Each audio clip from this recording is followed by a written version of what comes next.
and welcome to the Get Involved Referee podcast with me, your host, David McDonald. And as always, I'm joined by ex-Grade 1 officials Des Roach and Steve Conroy. Gentlemen, how are you?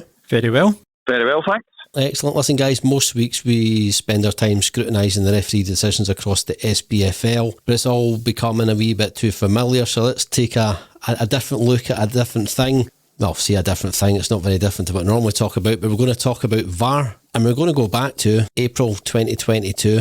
That's when the SPFL clubs approved VAR use in the Premiership. So, let's just cover what VAR is. It's very simple.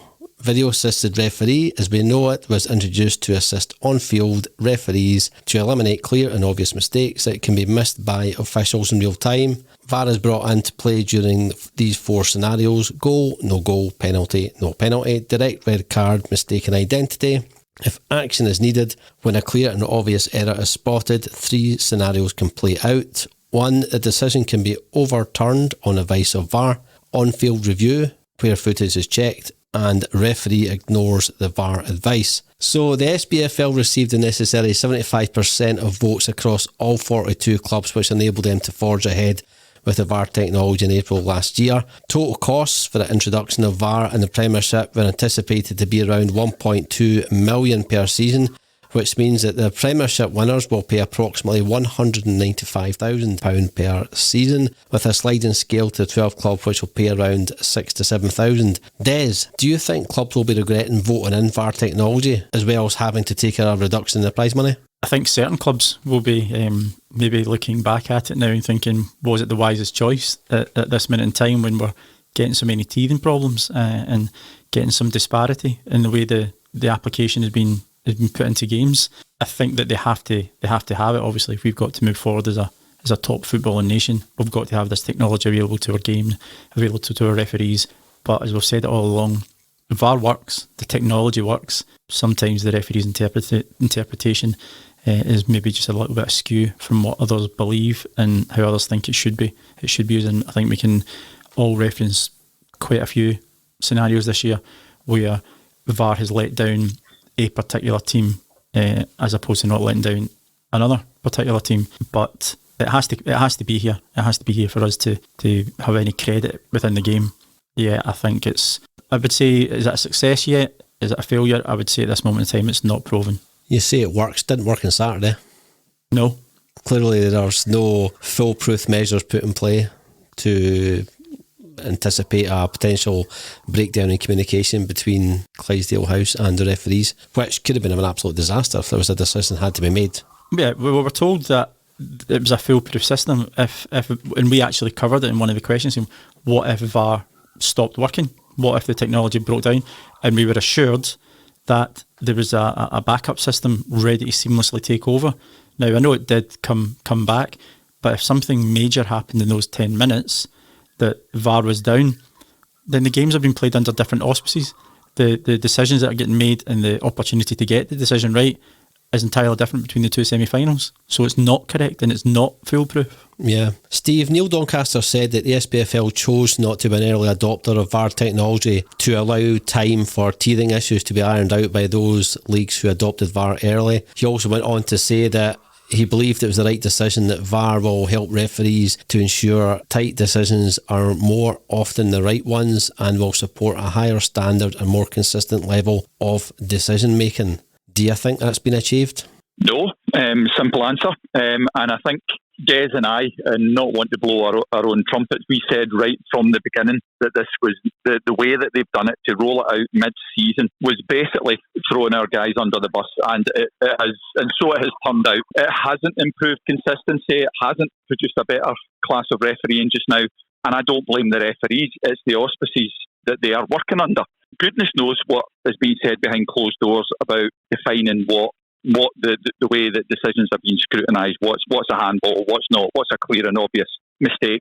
It's clear and obvious to me. I think that they haven't defined what clear and obvious is, because one week things are being referred to the VAR, the next week it's not.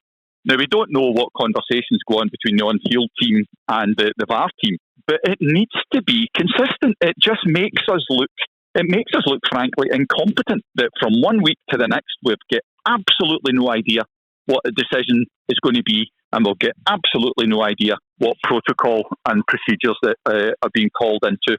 We said again that it was to avoid teething troubles. We said that we get the exact same teething troubles as every other place that's brought it in.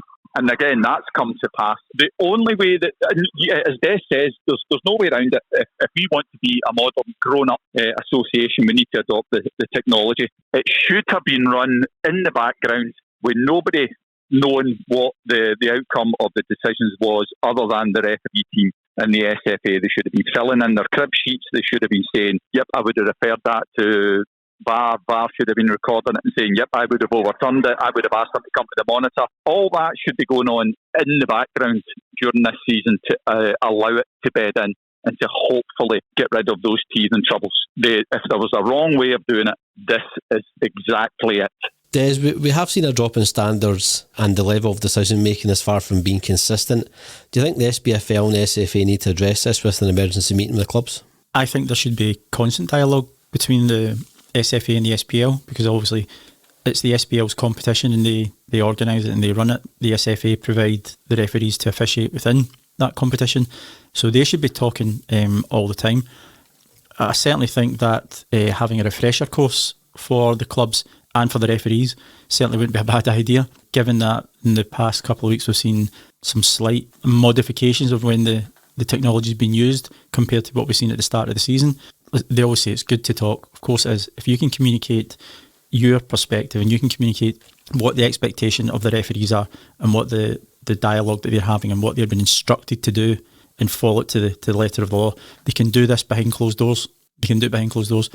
But I feel that the fear the SFA would have for this is that as soon as, and I've mentioned it previously, as soon as they put out something official to the clubs in private or publicly and saying that we're expecting referees to follow this checklist of how to apply it, as soon as one person gets it wrong or goes rogue or does something that's not there, the blame will come back to the SFA. And I harp on it all the time, is education and teaching people how to use things the correct way, and the SFA will not want to speak. Now, we've seen in the last couple of weeks that Kenny Clark's come out and spoke and Willie Young's come out and spoke. Now, they're members of the referee committee and they've tried to give some form of explanation, but there's nothing official came. That's them giving an opinion, that's them giving something on a radio show and something in a newspaper. We need it from the top, and as long as eggs are eggs, they will not do it. I certainly don't think so, and I'm sure Steve will agree with me that they will not put out a statement to confirm how this should be done. They've done it at the start of the season, they've said what it should be applied for, and then they've just ran off. We've not heard anything since it's came back in. Steve, before the introduction of VAR, Scottish referees were fully on board with innovation and were overwhelmingly supportive about VAR. But do you think the referees are regretting this now?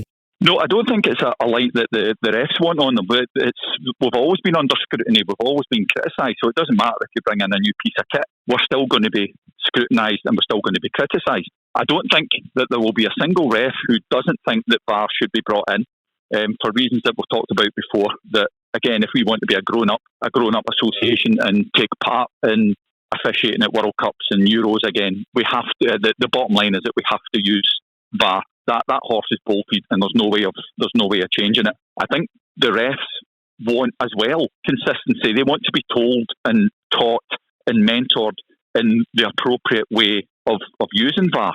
And I know that there will be some, and probably the older ones, who wish that VAR was never needed. Because, again, we've said VAR is not a panacea. VAR does not get rid of human frailty. So long as humans are involved, there will be mistakes. Footballers make mistakes. We make mistakes.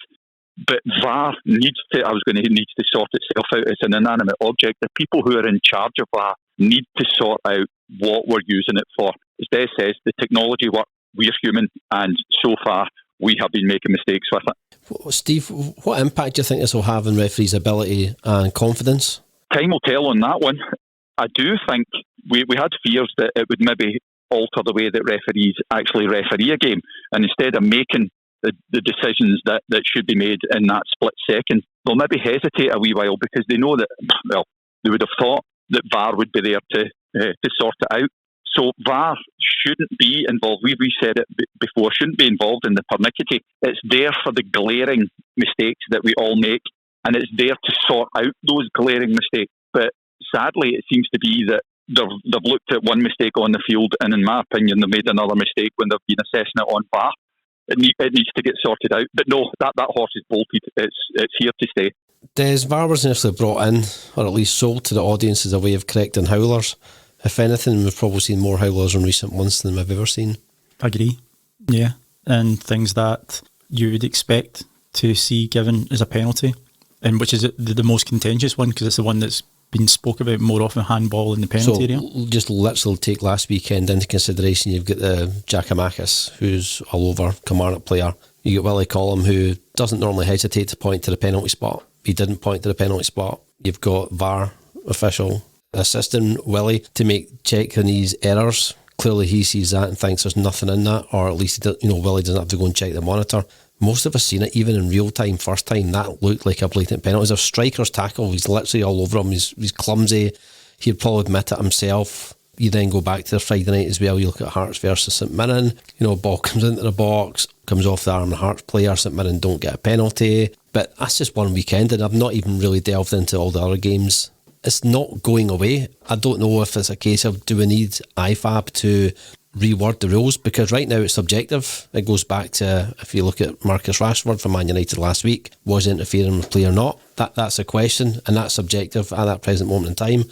I think everybody looking at it now looks and goes, there's no way he's not interfering with play. He is. So you covered a number of points there. The Giacomakis penalty against Kilmarnock. Now, that wouldn't have looked out of place at Murrayfield. He was all over him. And I know for a fact, through speaking to friends, that Kilmarnock are very unhappy that wasn't awarded. They're extremely unhappy, in fact. Willie Collum, seen that. He was looking at it. There was actually quite a lot of space around. It wasn't as if the Celtic player and the Kilmarnock player were crowded by players. So Willie had a clear view of it. If Willie didn't see it, and goodness knows only Willie can tell you that he's genuinely never seen it, the TV replays that we see, the VAR TV cameras they'll probably have more than we were getting at that moment in time. So whoever the VAR official was must 100% be saying Willie, giving advice, I think you should come and have a look at it. Now, if Willie doesn't want that advice and is quite happy with his original opinion, so may be it. But the VAR referee has to get him across. If that foul had taken place 15 yards further up the field of play towards middle, I can guarantee you 99% of the time that's got given as a free kick. It's all day long. He's all over it. The St Mirren Hearts one was probably a bit more contentious. In my viewing of it now, I would be given a penalty for it. The Paul's travelled a sort of fair distance. Declan Gallagher swung it across. The Hearts players tried to turn his body away, but it struck his arm. We've seen the ones given against Matt O'Reilly and Burnaby this year, which were a lot less obvious or a lot less blatant than that. So I'd be expecting a penalty there. And the cherry on the cake for Marcus Rashford, how is he not involved in active play? The passes played to him. He has ran. It's almost like a curling player. He's almost sort of ushering the ball towards Fernandes and playing that one that I'm not going to touch it. But he's causing confusion amongst the Manchester City players. He's causing confusion with the Manchester City goalkeeper. That is involved in active play. It's offside. And I've seen a few comments in the English media. Keith Hackett, certainly the ex-PGMOL head, he's now come out saying, yes, that should have been called as offside. Steve, I go back to the description of VAR in the opening of the podcast, which says that VAR is to assist on-field referee to eliminate clear and obvious mistakes that can be missed by officials in real time. Why did Kilmarnock not get a penalty in your eyes? What's VAR looking at? Clearly looking the same as what we're watching, but why did he not deem that a penalty? The honest answer is I've got absolutely no idea. It's you talk about degrees, whatever phrase you want to use, stonewall, barn door, dead cert. That was a penalty. I have got absolutely no idea what VAR saw to confirm Willie. Now we've all made mistakes, so Willie could have just missed that, and we're all human. But VAR looking at it on the telly, there's absolutely no excuse for that not being called as a penalty. I would love to hear somebody's argument to say that was a fair challenge. We're being generous by saying it's a forwards tackle. It was just a foul. He didn't try to kill him, but it was a foul. And if that happens on the halfway line, you give it. But if that had been called, even by VAR, if that had been called as a penalty, guaranteed we would not be discussing that incident. Nobody would have given it a minute's thought. Yeah. Some people might have argued, it was soft, and blah, blah, blah. Nobody would have been arguing the toss that wasn't a penalty. And the Rashford one, the worst aspect of that, I think, is initially when the FA tried to talk their way out of saying that the decision was correct. How could anybody with a brain try and argue that was not offside? It's staggering, absolutely staggering. Do you think, Des, that referees now at Willie Collum looking at that decision and going, 95th minute, League Cup semi-final, I don't want to make that decision, but as a backup plan, I've got VAR there, they're going to make it for me? Because I'll be honest, if I'm in a situation where there's a lot of pressure, you get a critical decision to make, but there should be a foolproof backup plan there. I'm going to go, I'm not going to give this, I'm going to rely on VAR checking that and then making that decision for me, or give me the opportunity to go and check that again, because he has the right to go and check that again and have a look at it. I mean, it's why wouldn't you want to do that?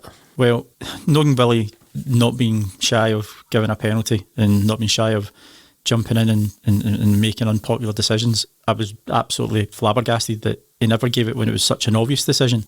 And also, given the current season that Willie's presently having, and like we've all said, it's not been his best season that he's ever had, I would certainly be thinking, if something's happened to you, I want to have a look for myself. I wouldn't be relying on VAR to tell me. I would almost be telling VAR, can you have a look at that? Can you let me know? I would really hope that referees and assistant referees are not at the stage now where they're scared to make a decision and they're relying on, well, if I don't make it or I get it wrong, it's going to get checked. Well, it's clearly been seen that it's not been checked and it's not been checked correctly because it's a penalty. It's staggering, absolutely staggering. If I was Willie in that position, I would be 100% making the call and making the communication. What happened there, let me know, and I would be wanting to go across and verify it, because all you're doing now is you're just making yourself look incompetent and look foolish. Steve, I'm not having a go at the referees here, more the technology, but do you feel our game is being refereed at a level of incompetency never seen before? Every generation of refs is told that they're worse than the generation that went before. We had it, the people coming after us had it. There's certainly, of late, there has been lots of inconsistencies, we'll leave it at that. But I don't think, and maybe time will tell eventually, but I think that this season has to be looked in isolation just because of the technology, its introduction, its teething troubles, if we're going to be polite about it, and basically the fact that we just don't know how to work this technology yet. I don't think you can read anything into the competency or the excellence of this current crop, because it's a season like no other, and I don't think that our refs were going to come out of it unscathed, as we've said many a time. So no, I don't think we can cast any aspersions on them just yet. But what a season that this has been. One of my initial worries about it. Now, you and I operated with a fourth official, and we would rely on our fourth official to get the sort of on-field area in front of them covered and made of communications. You've now got two assistant referees. You've got your fourth official. You've got your VAR official, and your assistant VAR official. One of my initial concerns was, is there too many voices, too much information being given to the referee, and that's almost a confusion element to it. I would always rely on assistant referee for an offside or throw-in, etc., or a fourth official to pass me information. Now there are just so many people. I think I'm not sure, Steve. Do you think that could potentially be there's too much information? Yeah, I mean, I can only imagine what the noise must be that's coming through to you for decisions like that. Is that adding, again, who knows, but it's certainly a season like no other. But it was bad enough at times, and we were in the generation days that first got mic'd up, and that was really weird to get used to. But adding in all these other voices and the potential for people to say, go and have a look at the telly to review this, it must be confusion. It must add to it. But again, hopefully given time, that'll become natural to them, the same as micing up is. But whatever, this will be a kind of historical piece that somebody can look back on and write papers on it, because it's just everything is happening this season. Des, referees have always made mistakes and fans have always been unhappy with their mistakes. Well, that's just the game that is. But do you think VAR has introduced a new discontent amongst fans? 100%. I do not talk to any supporter of any team who doesn't have a complaint about VAR. And it tends to be when you go into work on a Monday morning, you're having a cup of tea, cup of coffee, the first thing they'll speak to you, you would come up and say, right, oh, did you see the Liverpool game? Did you see the Rangers game, Celtic game? They'll say, did you see that decision? It tends to be the first point of conversation. And as we've seen us the last couple of weeks, we've seen English TV and radio. It continues for a prolonged period of time, and it's all down to VAR. So this wonderful piece of technology certainly has changed the landscape of Scottish football this year. I agree with Steve. I think we've just got to ride this season out, as much as I don't agree that we should have had it at all this season. Neil Doncaster saying that we're not going to bring it in early in April, then straight away we've got it in 12 games into the season. I think that's a piece of nonsense. They should have just done it properly, done it right, made sure everything was ready to go. We've came this far. It's not going to go away. It's here to stay, and they've invested so much time and money into it this year. I say it's a rocky road, but just strap on your seatbelts and hope you don't fall off. I suppose there's questions to the two years, and you might have answered that slightly there, Des. So what is the answer? I mean, I don't think the SFA or the SPFL have gone too far down the wormhole of VAR that they can't make an executive decision and hit the pause button, or become leaders and remove VAR completely until IFAB rules take into consideration the new refereeing demands. Is that something you think the governing body should be looking at? Hit pause. Let's pause VAR for this season. Let's iron out the issues, or let's just remove it completely altogether and until there's discussions. Because this won't be led by the SPFL or SFA across Europe, across the world. It won't be, but it will be led by leagues south of the border. English Premier League, biggest league in the world. They're still getting it wrong. They've not ironed out the issues that they had years ago. There was a couple of weeks ago, Liverpool, when their cameras malfunctioned or didn't pick up the offside. We've got the Rashford incident. It's week in and week out down there. This is not going to go away. They've had years. They've injected unbelievable amounts of money into it. It's not solved the problem. So should the SFA and SPFL go, do you know what, let's take a lead on this. Let's remove it from our current game, because it's not making it better. There's discontent amongst fans. It's not enhanced our game any. I agree, it's not enhanced our game. It certainly hasn't. But no, I don't think we can pause it. That when it's reintroduced, and let's not forget that that this is worldwide, and there might be a VAR too. Something might come from it. But we have to be with the world. But it's not enhanced it. But I think if you pause it now and it gets reintroduced, we just go back to the beginning again. The problems need ironed out. Absolutely they do. But they need ironed out with the technology in place. IFAB needs to change its rules. I can't believe that they've got clauses that let off Goldson for that handball, or possibly let off Rashford for that offside. There can't be a choice of words that make that in the least bit debatable. They were both wrong, and whether you agree with the Goldson one or you don't, there must be black and white. There's a wording that tells you how you're meant to call that. But you can't pause it. As I said, the horse is bolted. We need to be part of the world. Now, if the English FA or the English League say, no, we're chucking it, if the Spanish League say we're chucking it, then we need to follow suit, I think. But Scotland breaking away and doing it, no, I don't think that's going to make it even worse. I think, in my mind, that's going to add confusion on confusion. It's here, and we need to ride out the storm. But why would that add confusion, Des? I mean, you're removing a technology that failed on Sunday, that has brought discontent to the game. It's brought additional stress. There could be clubs relegated off the back of it. I'd imagine the SFA and SPFL have got major headache from it. If England, like Steve said, decide to ditch it, we would follow suit the next day. Why can't we be leaders and go, do you know what, right now we want to focus on referee development, taking them up to the standard that they should be without introducing this additional element into the game? I think there's one... Before Des answers, before you answer, Des, I just wanted to disagree with you slightly, David, on one point. VAR hasn't failed. The technology hasn't failed.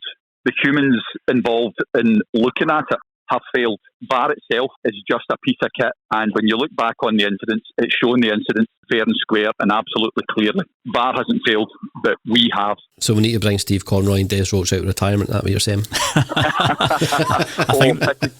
I think there's as much chance of that as Santa Claus walking in here in 2 minutes time. Why wouldn't Scotland break out and be the leaders on this? For one reason, they're not brave enough to do something like that and stand alone.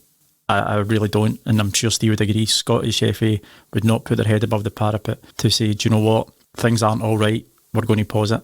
It won't happen. It will take for a La Liga, Bundesliga, the Premier League to try and enforce this along the way and say, right, let's set it. I don't think they will stop it. I don't think they should stop it, because all it will do is push the same problems on a wee bit longer. that will still come back. It's still going to be the same people using it. It's still going to be the same people operating it, and still be the same people who are officiating in the matches. Do we need new officials that are to overtake these ones? Well, I think this year, and I'll give the SFA credit here, they are introducing a lot of younger referees. So they're using the technology just now, and they'll be the ones that are going to continue with it and carry on and get through this apprenticeship, maybe for a better word on it. I feel as if I say it every week, it's not the kit, it's the application of it and the interpretation that the SFA are giving the referees to do it. I've seen so many incidents that is just blatant, and it's blatantly wrong. Why though? Why is that so difficult? Because as a football fan, I'm sitting watching it going, that is a blatant penalty. You've got the referee in the pitch who might have spotted it, his vision might have been obscured by another player, anything could have happened, wasn't in the best position. Fans sitting at home can see it. The referee, if he's seen it with his eyes, or if he wasn't obscured, he would have seen it. But somebody sitting in a control room looks at that and goes, nah, I'm not even going to send the referee over to look at that.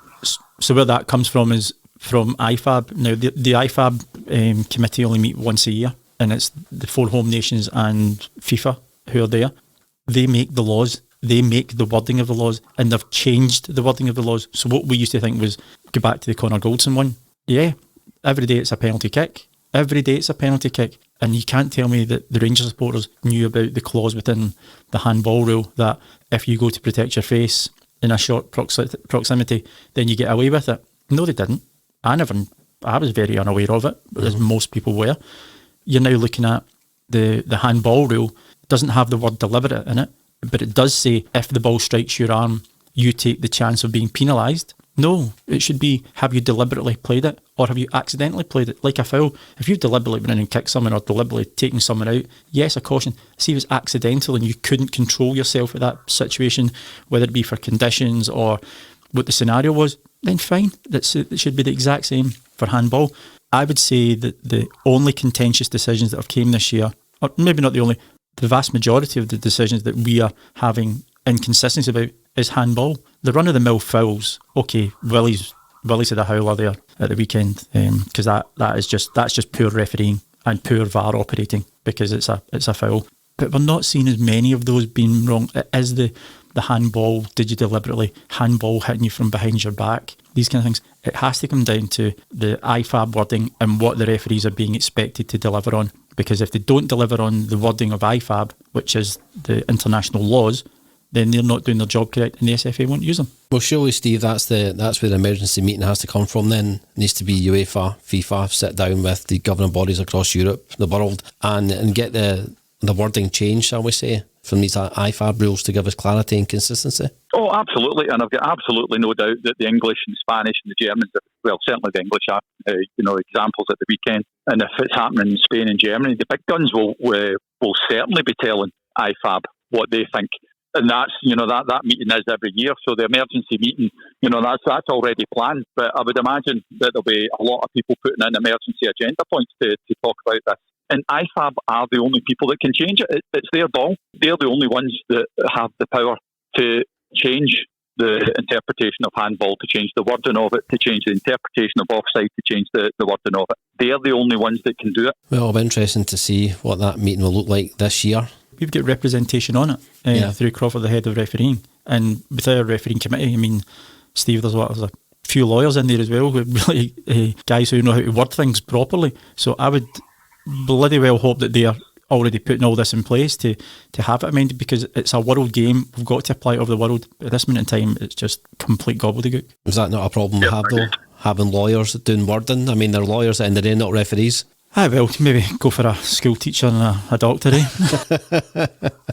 Yeah, between us, we would have a very simple wording. You can rest assured on that one. That's it. We'll put the world to right, eh? No doubt we're probably talking about VAR this time next week. If you want to join and get involved referee, you can do so via Facebook, Instagram and Twitter, and we look forward to chatting with you guys again soon. Thanks very much.